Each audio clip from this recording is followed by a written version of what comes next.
Hello everyone, welcome to our channel. Welcome back. We are back with our new video. So today we will talk about the class 10th chapter 6 triangles.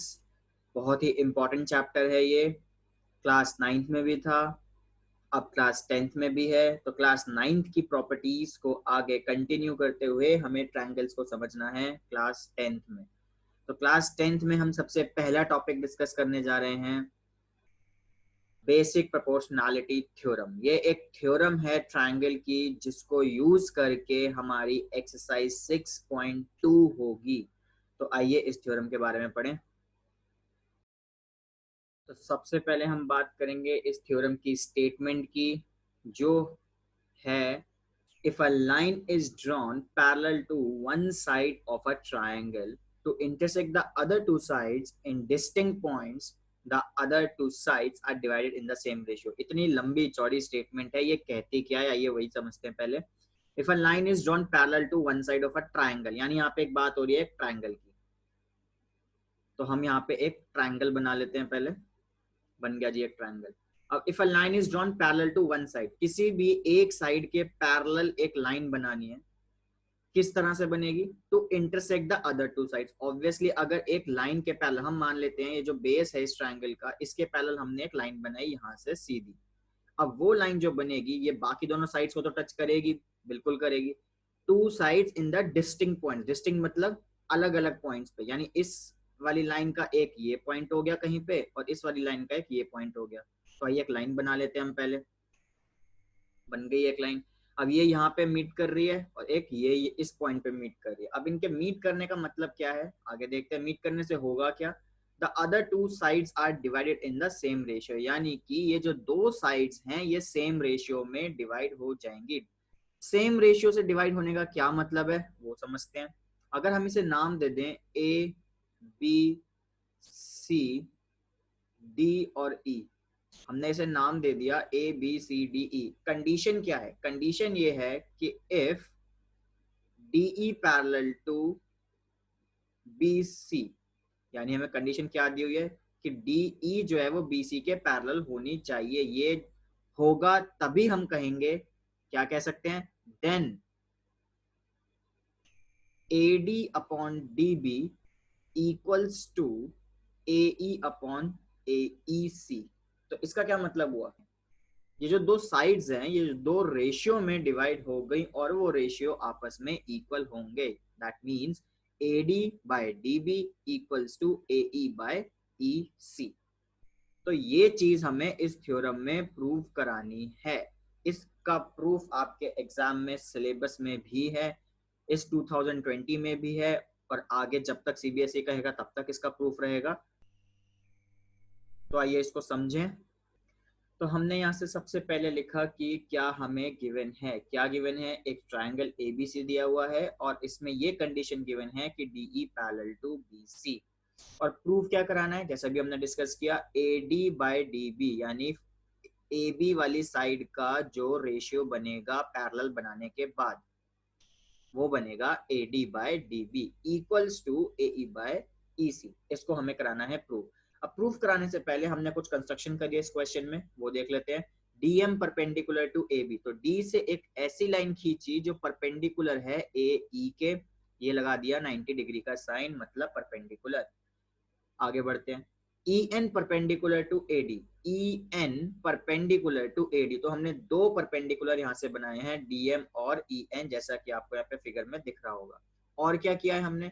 हमने यहाँ से DC और BE को join भी कर दिया, तो वो भी लिख देते हैं. वो भी लिख दिया, ज्वाइन DC एंड BE. अब क्या करना है? अब देखिएगा ध्यान से, अब हम स्टार्ट करने वाले हैं प्रूफ कि इसको प्रूफ कैसे कराया जाता है. तो सबसे पहले तो यहाँ पे लिख देते हैं हम प्रूफ. इसको प्रूफ कराते वक्त सबसे पहले आपको ये देखना है कि आपको प्रूफ में क्या चाहिए. AD by DB. अब ये AD, A से लेके D तक कौन सा वाला ट्रायंगल आ रहा है? ट्रायंगल तो इसमें बहुत सारे बन रहे हैं, लेकिन हमें कौन सा ट्रायंगल चाहिए वो आपको ध्यान में रखना पड़ेगा कि AD के लिए हम पहले ट्रायंगल लेंगे ADE. यहां से हमने ट्रायंगल लिया ADE, तो सबसे पहले हम लिखेंगे area of triangle ADE. Triangle का एरिया आपने पढ़ा होगा अपनी 7th और 6th क्लास में भी, half into base into height होता है। तो एडीई ट्रायंगल के लिए हमने वही फॉर्मूला लगाया, half into base into height.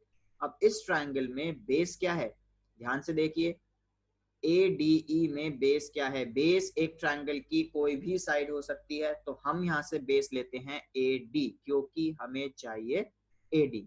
हमें वैसे एई भी चाहिए, उसको हम बाद में देखते हैं, पहले हम एलएचएस वाली साइड्स को प्रूव करते हैं।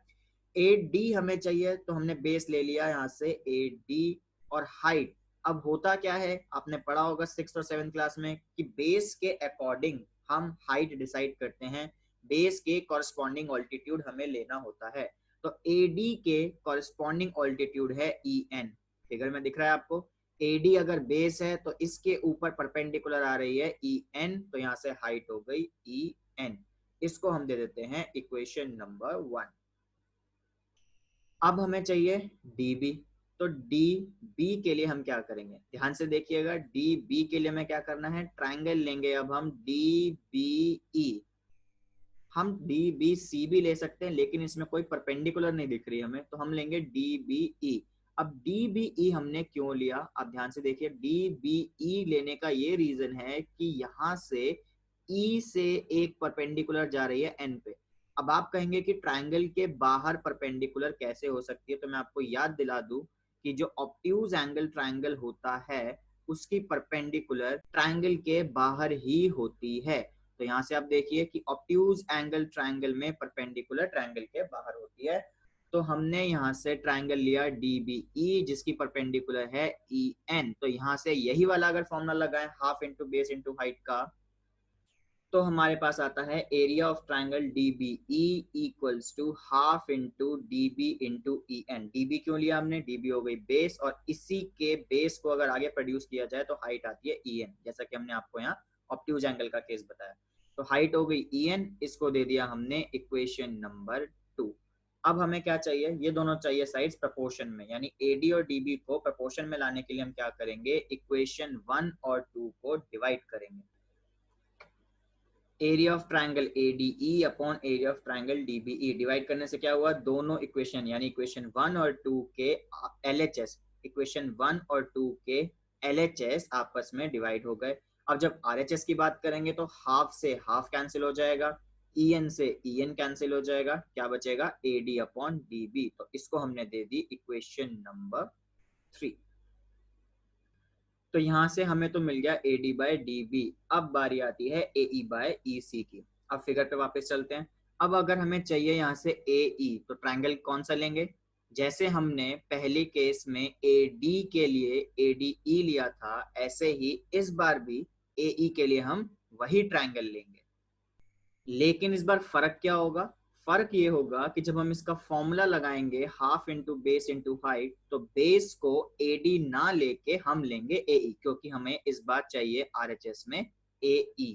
तो अगर हमने बेस लिया AE, तो इसकी कॉरस्पॉन्डिंग हाइट क्या हो गई, आप फिगर में देखिए, AE के ऊपर परपेंडिकुलर कौन सा आ रहा है, DM। तो हमने यहाँ पे लिख दिया AE इंटू DM, और इसको मार्क कर दिया इक्वेशन नंबर 4। ऐसे ही हमने अब लिया एरिया ऑफ ट्रायंगल DCE। क्यों लिया DCE, ध्यान से देखिए फिगर में, DCE के केस में हमें यहाँ से मिल जाएगा बेस EC और इसकी हाइट, क्योंकि ऑब्ट्यूज एंगल ट्रायंगल बन गया फिर से, तो D से देखिए परपेंडिकुलर कौन सा आ रहा है, DM। EC को अगर आगे प्रोड्यूस करेंगे तो इसी बेस पे परपेंडिकुलर आ जाएगा DM, इसलिए हमने यहाँ पे ले लिया half into EC into DM, और इसको मार्क कर दी इक्वेशन नंबर 5। अब बिल्कुल वही करना है, दोनों को हम फिर से डिवाइड करेंगे। तो हमने दोनों के LHS को डिवाइड कर दिया, triangle ADE by triangle DCE। RHS के केस में हाफ से हाफ कैंसिल हो जाएगा, DM से DM कैंसिल हो जाएगा, यहाँ हमारे पास बचा AE बाय EC। इतना हो गया, इसको दे देते हैं इक्वेशन नंबर 6। तो ध्यान से देखते रहिए और समझते रहिए, एक एक स्टेप इस थ्योरम का बहुत ही इंपॉर्टेंट है। इसीलिए अब इस थ्योरम को अपने फ्रेंड्स के साथ शेयर कीजिए, चैनल को सब्सक्राइब कीजिए, ताकि आगे की थ्योरम्स भी आपको टाइम टू टाइम मिलती रहें। आगे बढ़ते हैं, आगे कंटिन्यू करते हैं इसको। अब क्या करना है हमें, अब हमें प्रूव कराना है जो equation number 3 AD by DB और equation number 6 AE by EC आया है, इन दोनों को कराना है इक्वल। वो कैसे कराएंगे, तो आपने ये थ्योरम पढ़ी होगी क्लास 9th में, two triangles on the same base and between same parallel lines have equal areas. इसका क्या मतलब है कि अगर दो ट्रायंगल सेम बेस पर हैं और दोनों triangle between same parallel lines के हैं तो उनका एरिया होता है इक्वल। तो यहां से हम कह सकते हैं ट्रायंगल DBE का एरिया इक्वल हो गया एरिया ऑफ ट्रायंगल DCE। आप फिगर में भी देख सकते हैं कि ट्रायंगल DBE, देखिए DBE, देखिए DBE ट्रायंगल और DCE ट्रायंगल, दोनों का बेस हो गया DE और DE पैरेलल है BC के, यानी ये दोनों ट्रायंगल कॉमन बेस पर भी हैं और बिटवीन सेम पैरेलल लाइंस पर भी हैं, तो इनका एरिया हो गया इक्वल।